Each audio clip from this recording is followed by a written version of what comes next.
BA तृतीय वर्ष द्वितीय प्रश्न पत्र हिंदी निबंध एवं अन्य गद्य विधाओं के अंतर्गत आज हम हिंदी की नवीन गद्य विधा यात्रा वृत्तांत पर चर्चा करेंगे। पूर्व में हम संस्मरण, रेखा चित्र आदि पर चर्चा कर चुके हैं।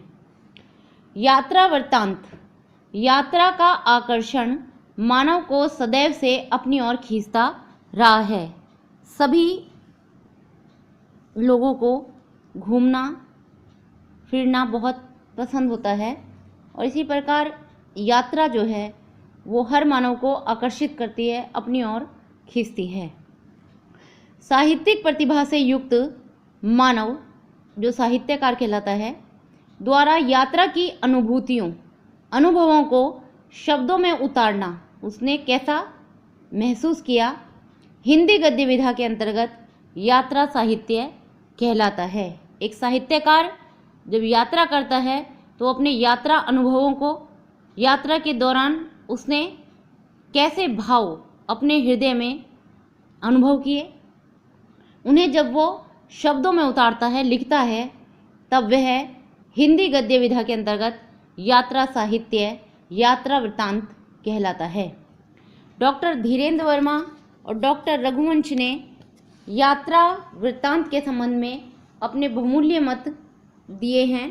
डॉक्टर धीरेन्द्र वर्मा का मत है, यात्रा में स्वतः स्थान, दृश्य, प्रदेश, नगर और गांव मुखरित होते हैं।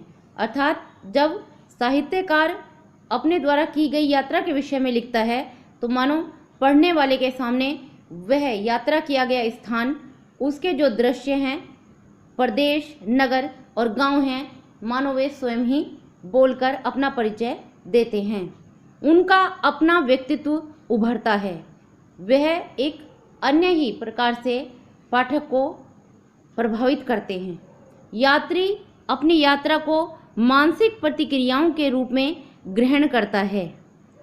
किसी दृश्य को देखकर, किसी नगर को देखकर, किसी गांव को देखकर जो यात्रा वृत्तांत लिखने वाला है उसके मन और मस्तिष्क ने क्या प्रतिक्रिया दी, उसको कैसी अनुभूति हुई और उसने उसे किस रूप में ग्रहण किया, इसी को यात्रा वृत्तांत के अंतर्गत वह शब्दों में उतारता है। अपने को केंद्र में रखकर भी प्रमुख न होने देना साहित्यिक यायावर घुमक्कड़ का कर्तव्य है। यात्रा वृत्तांत में जो प्रमुख है वह दृश्य, नगर, गांव है जहाँ की यायावर ने, घुमक्कड़ ने यात्रा की है, वह स्वयं उसका मुख्य पात्र नहीं है।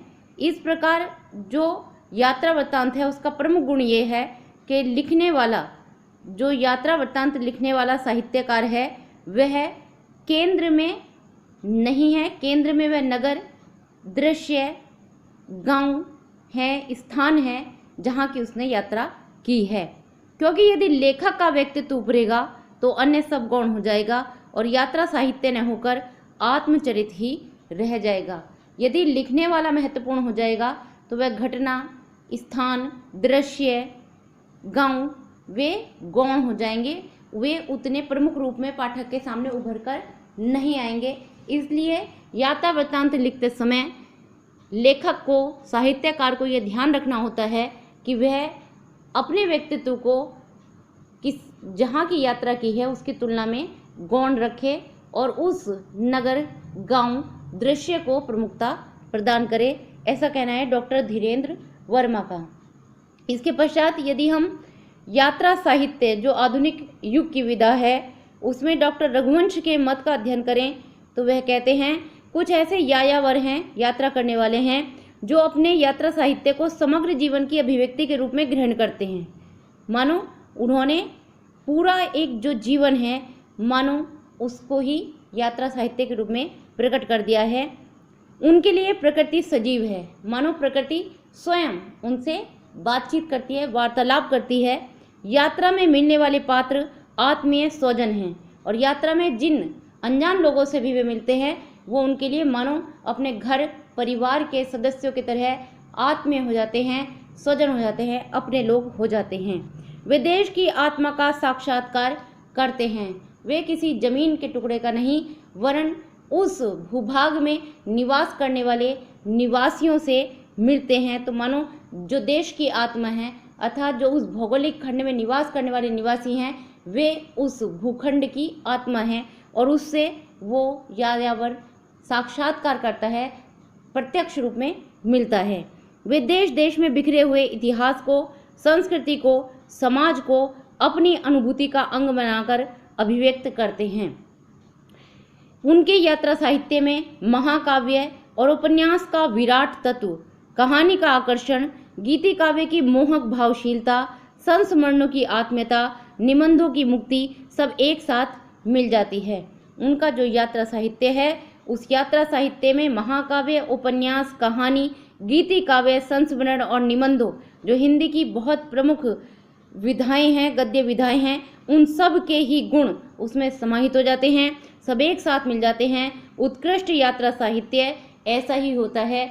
यात्रा साहित्य वही उत्कृष्ट कहलाता है जिसमें महाकाव्य और उपन्यास जैसी विराटता हो, विराट तत्वों को समाहित किया गया हो।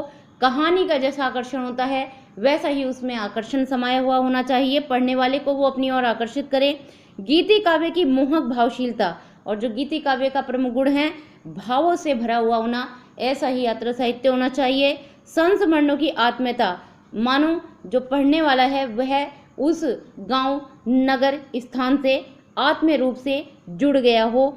और निबंधों की मुक्ति अर्थात निबंधों के अंतर्गत जैसे किसी भी विषय को लेकर उसका बहुत गूढ़ता के साथ वर्णन किया जाता है, उसी प्रकार से यात्रा साहित्य में बहुत छोटे छोटे तत्वों को भी समाहित कर लिया जाता है और ऐसा यात्रा साहित्य उत्कृष्ट कहलाता है, श्रेष्ठ कहलाता है।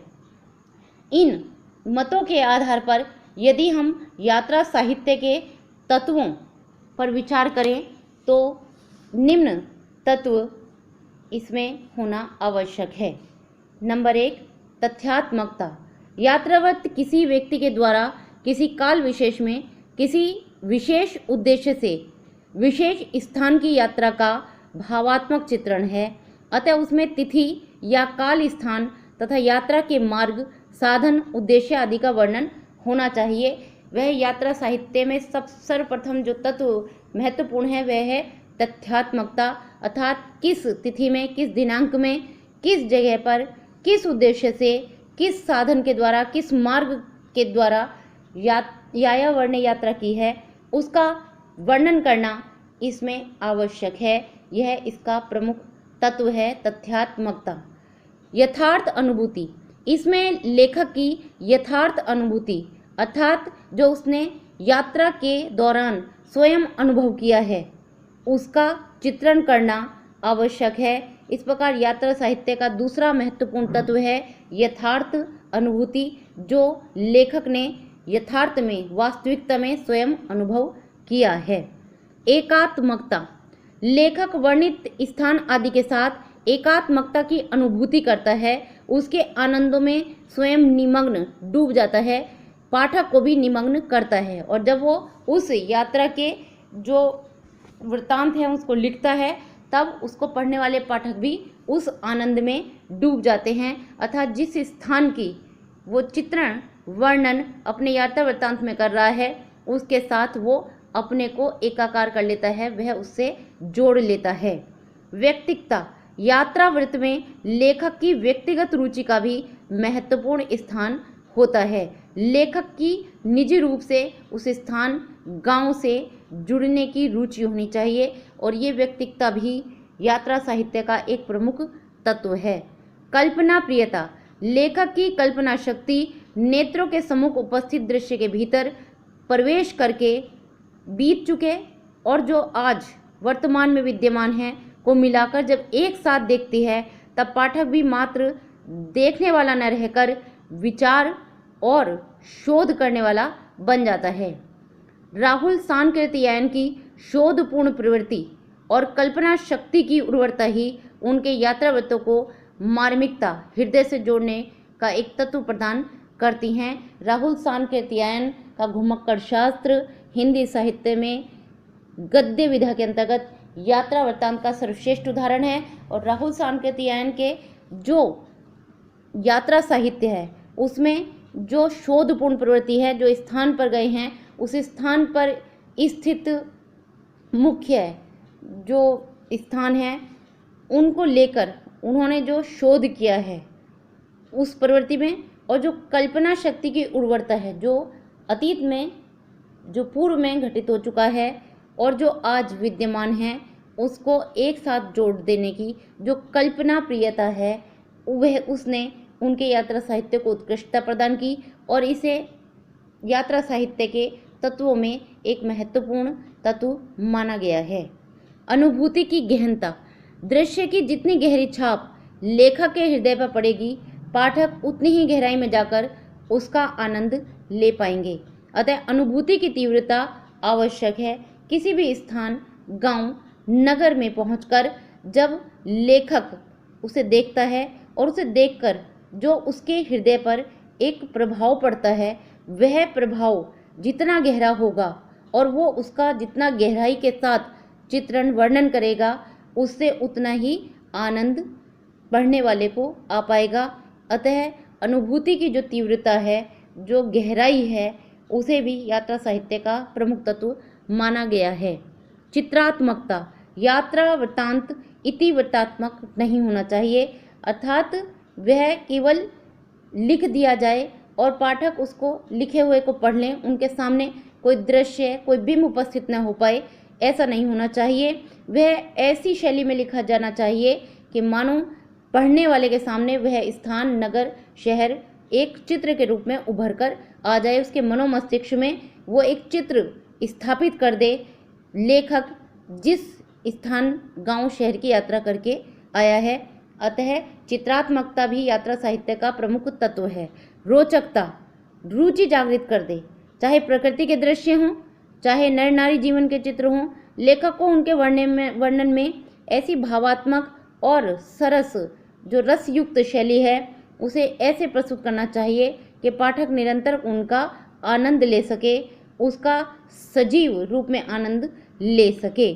ये रुचि पैदा कर पाना भी यात्रा वृत्तांत लेखकों के लिए एक प्रमुख तत्व है। जिज्ञासा और उत्कंठा। वर्णन की सफलता, यात्रा साहित्य के वर्णन की सफलता इसी में है कि पाठक एक ओर तो उस यात्रा साहित्य को पढ़कर आनंद का अनुभव करे और दूसरी ओर उसके मन में उस स्थान, उस गांव, शहर, नगर, धार्मिक स्थल, ऐतिहासिक रूप से प्रमुख स्थल पर जाने की भी एक तीव्र उत्कंठा उत्पन्न हो जाए। शैली। यात्रा वृत्तांत लेखक की भाषा शैली सरल, सुबोध एवं प्रभावोत्पादक होनी चाहिए, जो कि पाठक पर अपना अमिट प्रभाव छोड़ दे। वह शैली ऐसी होनी चाहिए जो प्रभाव छोड़ने वाली हो, जो पाठक को अपने आकर्षण में बांध ले। सरस होनी चाहिए, रस से युक्त होनी चाहिए, बोझिल ना हो, उसको पढ़ना बोझिल ना हो, और मानो कल्पना के माध्यम से जो बिंब उपस्थित किया जाए, उस ऐसी शैली में लिखा जाए यात्रा साहित्य कि वह स्थान, नगर, गांव पढ़ने वाले के सामने जीवंत रूप में उपस्थित हो जाए। यात्रा वृत्तांत संबंधी परीक्षा उपयोगी प्रश्नोत्तर पर ध्यान दें तो 2016 में यात्रा वृत्तांत से संबंधित एक प्रश्न पूछा गया, पैरों में पंख बांधकर किस विधा की रचना है।